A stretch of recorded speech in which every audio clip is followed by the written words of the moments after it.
आपने law of assumption और law of attraction के बारे में डिफरेंस तो बहुत ज़्यादा ही देखे होंगे, बट इन दोनों के बीच में सिमिलैरिटीज़ क्या हैं, हम आज वही डिस्कस करेंगे because that is my favourite topic. I like to discuss about everything manifestation. तो अगर आपको मैनिफेस्टेशन से रिलेटेड कोई भी इंफॉर्मेशन चाहिए, you can check out my channel and my other videos. And yes, let's start this video. But before that, hi, my name is Shivani. I'm a manifestation coach. I teach people how to turn their dreams into reality using their own subconscious mind. So if you're looking to book a session with me, check the description. आपको इसमें सारी detail मिल जाएगी कि how you can contact me. And yes, अगर आपको मेरा manifest your recipe unapologetically course buy करना है तो उसका भी लिंक आपको मेरे डिस्क्रिप्शन में मिल जाएगा. बेसिकली सेम लिंक है, सेम वेबसाइट से जाके आपको परचेज करना है. And yes, let's start this video. Okay, तो हम फटाफट से डिस्कस कर लेते हैं कि लॉ ऑफ अजम्पशन और लॉ ऑफ अट्रैक्शन होता क्या है. सो बहुत ही सिंपल टर्म्स में मैं जल्दी से आपको ये बता देती हूँ कि इन दोनों में एक डेफिनेशन वाला सिमिलैरिटी क्या है. ठीक है, तो देखो, लॉ ऑफ अजम्पशन बोलता है कि मान लो आपके पास अभी कोई चीज़ नहीं है, ठीक है, और आप चाहते हो कि आपके पास वो चीज़ आए. तो लॉ ऑफ अजम्पशन बोलता है कि अगर आपको वो चीज़ चाहिए तो आपको आज से ही, नॉट इवन आज से ही, अभी से वो चीज़ बस एक्सेप्ट कर लेनी है कि हाँ, मेरे पास वो चीज़ ऑलरेडी इस मोमेंट पे है. और अगर आप उस रियलिटी में परसिस्ट करते हो तो वो चीज़ आपकी रियलिटी एक्चुअली में बन जाती है. वो कहावत सुनी होगी ना आपने कि किसी झूठ को इतना बोलो कि वो खुद आप सच मानने लगो. तो वो यही चीज़ है कि लॉ ऑफ अजम्पशन बस यही बोलता है कि अगर आपको अपनी लाइफ में कोई चीज़ चाहिए और वो अभी झूठ है कि आपको नहीं दिख रही है वो चीज़ अभी आपकी लाइफ में, तो you just have to accept it. You just have to lie to yourself कि एक्चुअली ये चीज़ है. और लाई करने में या फिर एक पॉजिटिव डिल्यूजनल होने में और एक नेगेटिव डिल्यूजनल होने में बहुत ही एक थिन लाइन होती है. वो शायद मैंने इससे पहले वाले वीडियो में बात की थी. बट हाँ, ये है मोटा मोटा law of assumption. Now what does law of attraction says? Law of attraction बोलता है कि अगर आपको कोई भी चीज़ अपनी लाइफ में चाहिए तो आपको अपनी एनर्जी, अपनी वाइब्रेशन हाई करना होगा और यूनिवर्स को आपको इम्प्रेस करना होगा. और अगर if it will be meant for you, it will be given to you. मतलब अगर वो चीज़ आपके लिए सही होगी तो यूनिवर्स आपको वो चीज़ दे देगा, और अगर वो चीज़ आपके लिए सही नहीं है तो वो चीज़ आपको यूनिवर्स नहीं देगा. ठीक है, सो दिस इज़ व्हाट मोटा मोटा लॉ ऑफ अट्रैक्शन सेज.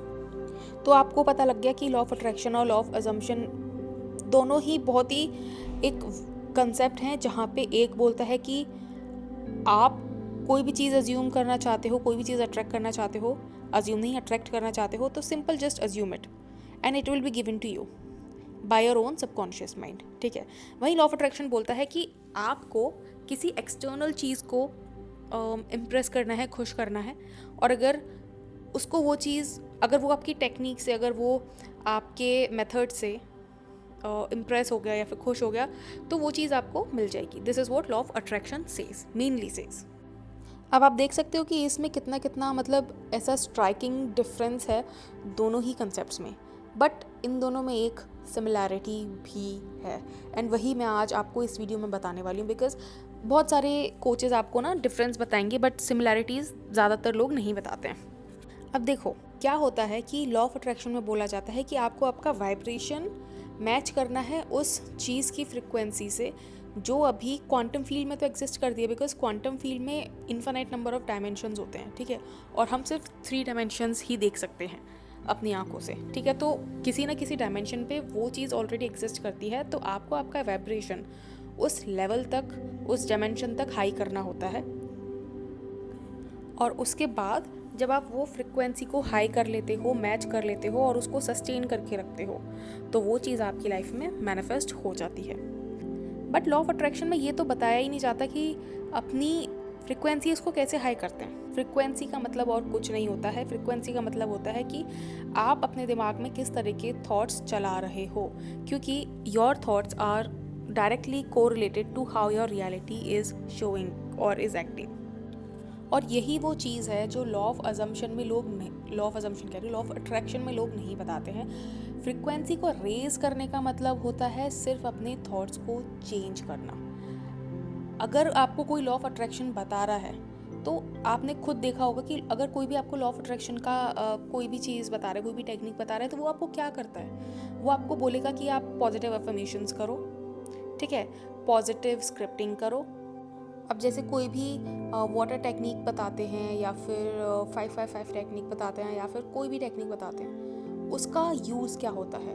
उसका यूज़ होता है आपके सबकॉन्शियस माइंड को चेंज करना।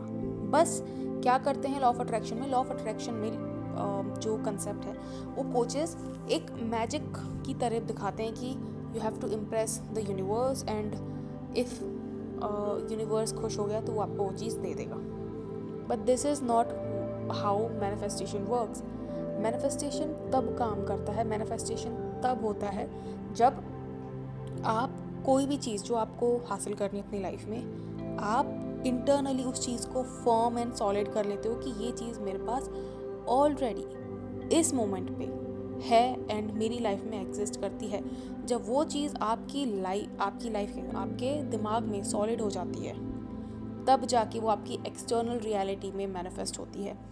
Manifestation is just a by product, मतलब manifestation is just a result of the solidification of the desire in your internal reality. Solidification का मतलब क्या है कि वो आपके internal reality में ऐसे खंबा ठोक के solid हो चुकी है कि ये तो already exist करता है और मुझे फ़र्क ही नहीं पड़ता कि 3D में क्या चल रहा है, because I know 3D shows me the delay of my old thoughts, और क्योंकि वो पास्ट का मुझे दिखा रही है तो I just don't need to react on it. मुझे रिएक्ट करने की ज़रूरत ही नहीं है क्योंकि मेरे जो थॉट्स हैं, जो पुराने थॉट्स हैं, वो मुझे अभी दिख रहे हैं, तो मैं अपने पुराने थॉट्स पे क्यों रिएक्ट करूं? बट दिस इज़ समथिंग जो लोग नहीं समझते हैं। लोग उनकी लाइफ में हो रही, देखो यार मैं समझती हूँ, आई टोटली अंडरस्टैंड कि कुछ सिनेरियोज़, कुछ सिचुएशंस ऐसी हो जाती हैं जहाँ पे इट्स इम्पॉसिबल कि आप पॉजिटिव रह सको, ठीक है। उस केस में मैं नहीं बोल रही आपको कि आप ज़बरदस्ती पॉजिटिव रहो, बट आप रिएक्ट करो, आप अपने इमोशंस रिलीज़ करो, बट उस इमोशन को ये नाम मत दो कि मैं रो रही हूँ क्योंकि मेरी लाइफ में ऐसा हो रहा है, ठीक है। आप क्या कर सकते हो कि आप वो इमोशन रिलीज़ कर रहे हो, आपको रोना आ रहा है, आप रो रहे हो, but you are not saying in your mind कि मैं इसलिए रो रही हूँ या फिर मेरी लाइफ में ये ख़राब हो रहा है मैं इसलिए रो रही हूँ। आप उसको कोई और मीनिंग दे दो कि मैं इसलिए रो रही हूँ क्योंकि मुझे मेरी फेवरेट चॉकलेट नहीं मिली, या फिर मुझे आज जो स्लॉट चाहिए था नेल अपॉइंटमेंट का वो नहीं मिला। Give it any random meaning, but do not give it this meaning कि मेरी डिज़ायर मैनिफेस्ट नहीं हो रही है। Trust me, I have tried it and I have tested it, and मैं अगर आज अपनी लाइफ में कुछ भी मैनिफेस्ट कर पाती हूँ तो वो इसीलिए क्योंकि मैं उस रिलेशन को तोड़ देती हूँ, एंड मैं उस एक क्या बोलेंगे उसको, एक ऐसा बॉन्ड होता है आपके इमोशंस और आपके थॉट्स में, अगर आप वो तोड़ना सीख गए तो आप लिटरली कुछ भी मैनिफेस्ट कर लोगे।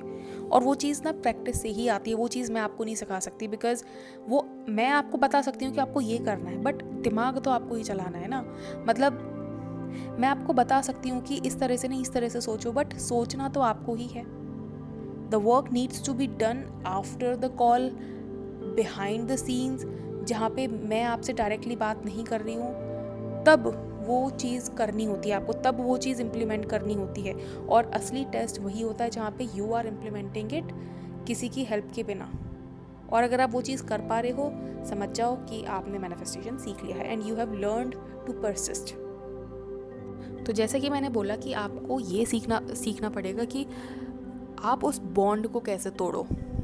मान लो आप रो रहे हो, ठीक है, उस इमोशन को रिलीज़ करो, ठीक है, पर आप ये भी समझो कि आप उस इमोशन को बार बार रिपीट ना करो अपने दिमाग में, और उस इमोशन को आप ये मीनिंग ना दो कि मैं इसलिए रो रहा हूँ या इसलिए रो रही हूँ क्योंकि मेरी लाइफ में ऐसा चल रहा है वैसा चल रहा है। और आप नोटिस करोगे, ठीक है, आप नोटिस करोगे कि आपको रोना भी इसीलिए आ रहा है क्योंकि आप दिमाग में बार बार वो लाइन चलाए जा रहे हो कि वो मेरे साथ ऐसा कर रहा है, वो मेरे साथ वैसा कर रहा है, वो मेरे साथ वैसा कर रहा है, या फिर वो मेरे साथ ये कर रही है, मेरा बॉस ये कर रहा है, या फिर मुझे मेरी डिज़ायर्ड जॉब नहीं मिल रही है, I am so stuck in life. आपको रोना भी इसीलिए आता है क्योंकि वो लाइन आप चलाते हो बार बार अपने दिमाग में। अगर आप ये समझ जाओ ना कि आपको रोना ही इसीलिए आ रहा है क्योंकि वो लाइन आप चला रहे हो दिमाग में, और अगर आप वो लाइन ही चेंज कर दो तो आप ऑटोमेटिकली रोना बंद कर दोगे, या आप ऑटोमेटिकली स्ट्रेस्ड होना बंद कर दोगे, क्योंकि आपका दिमाग कोरिलेट ही नहीं कर पाएगा कि यार मैं रो रहा हूँ बट ये तो कोई रोने वाली बात ही नहीं है कि चॉकलेट नहीं मिली या फिर ये नहीं हुआ। ठीक है, आप देखो, you have to make that choice.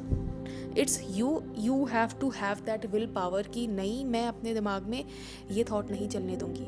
आप वो खुद नहीं करते हो, you don't want to do it because somewhere आपको वो विक्टिम वाली फीलिंग लेने में मज़ा आता है।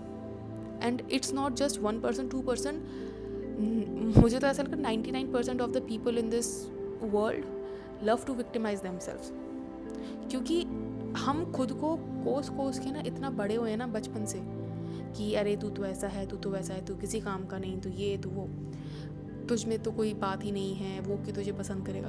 We love to victimise ourself कि अगर हम उस विक्टिम स्टेट से बढ़कर कुछ सोचना चाहते हैं या फिर सोचने की कोशिश करते हैं तो हमारा ब्रेन ही उस चीज़ को एक्सेप्ट नहीं करता है। उसको लगता है कि नहीं, तुझे विक्टिम रहने की ही आदत है, तू विक्टिम ही रह, तू ये जो स्ट्रांग बनने की कोशिश कर रहा है ये मत बन, या फिर ये मत कर, क्योंकि this is not what I am programmed for.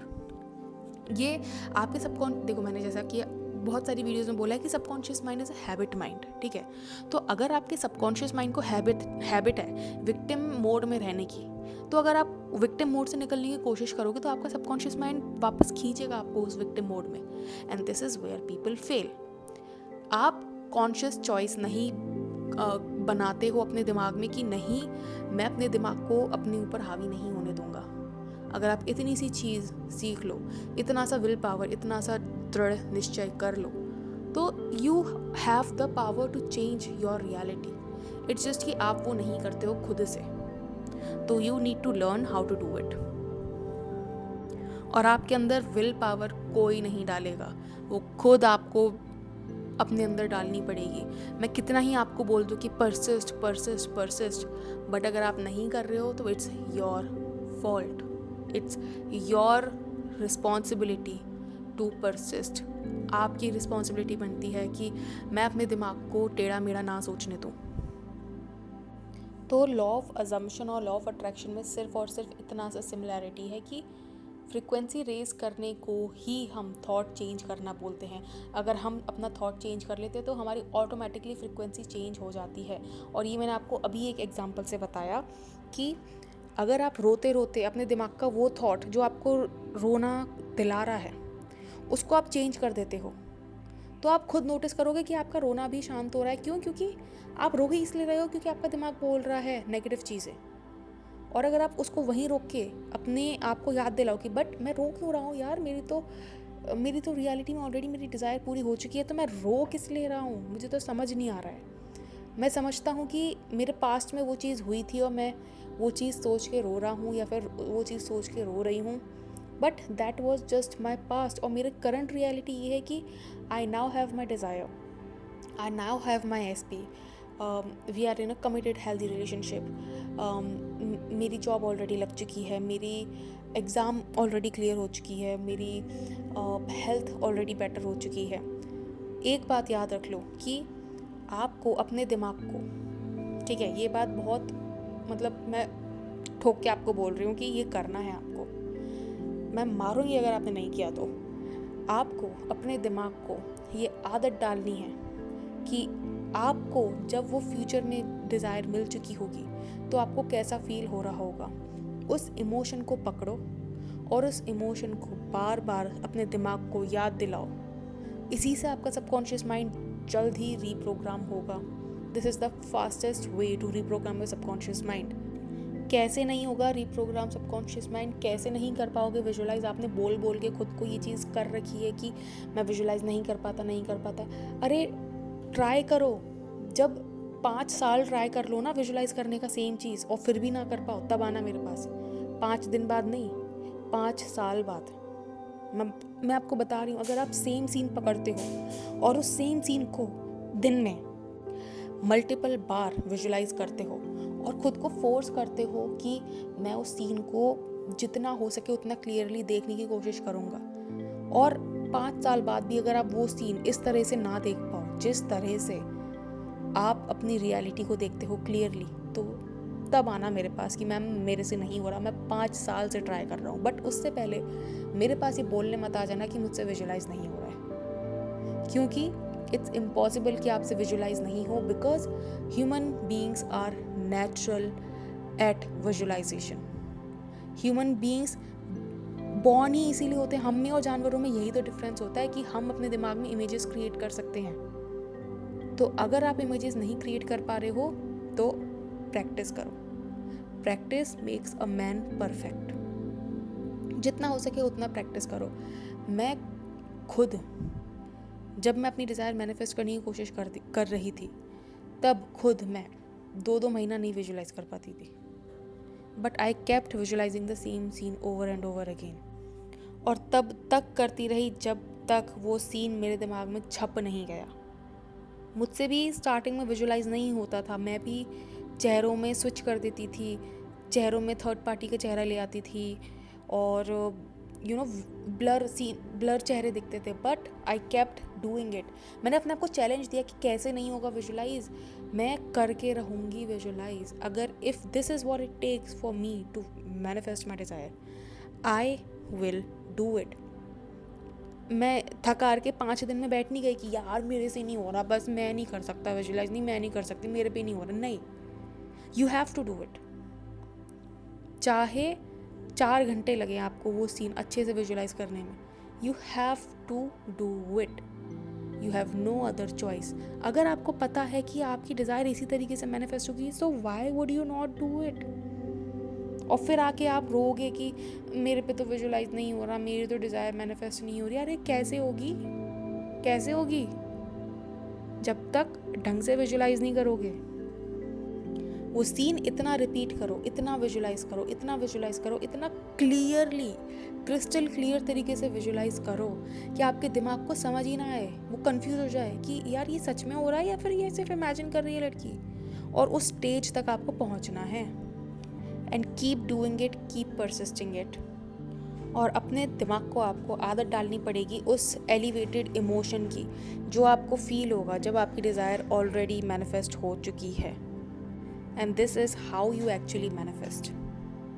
Okay, तो आई होप आपको ये वीडियो पसंद आई होगी। And if you did, you know the drill, like, share and subscribe.